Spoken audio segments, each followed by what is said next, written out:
అపార సబ్మిషన్ కోసం మనకి ఒక లింక్ అనేది గ్రూపుల్లో ఫార్వర్డ్ అయింది కదా, ఆ లింక్ని మనం ఇక్కడ టైప్ చేసుకుందాం.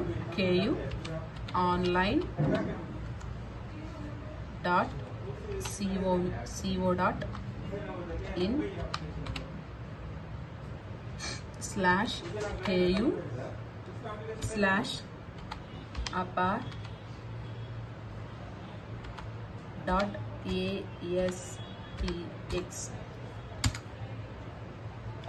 అది ఓపెన్ అయిన తర్వాత ఇలా మనకి చూపిస్తుంది. సో ఇక్కడ మనకి క్లిక్ హియర్ బటన్ ఉంది కదా, దాన్ని మనం క్లిక్ చేద్దాం. సో క్లిక్ చేస్తే మనకి ఇలా ఆప్షన్ చూపిస్తుంది. దీంట్లో మనం స్టూడెంట్ యొక్క హాల్ టికెట్ నెంబర్ని మనం టైప్ చేయాలి.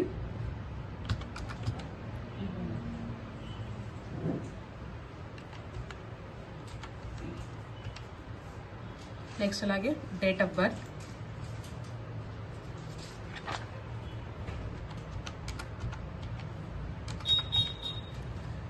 క్లిక్ చేసిన తర్వాత గెట్ డీటెయిల్స్ మనం క్లిక్ చేస్తే మనకు డీటెయిల్స్ ఇలా చూపిస్తుంది ఒక దాంట్లో. నెక్స్ట్ మనం దీంట్లో మనం వాళ్ళ ఆధార్, అలాగే వాళ్ళ నేమ్, డేట్ ఆఫ్ బర్త్ అవన్నీ మనం ఎంటర్ చేయాలన్నమాట. Aadhaar number, so Aadhaar number enter చేయాలి.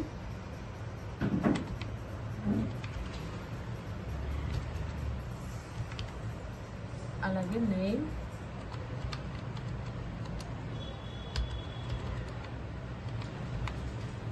డేట్ ఆఫ్ బర్త్,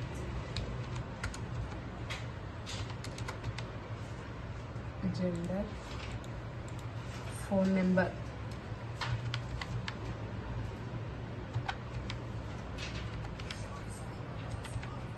అలాగే లాస్ట్లో మనం ఆపార్ నెంబర్ అంటే ఐడియన్ నెంబర్ అనమాట. ఆపార్ ఐడి నెంబర్ 56729996.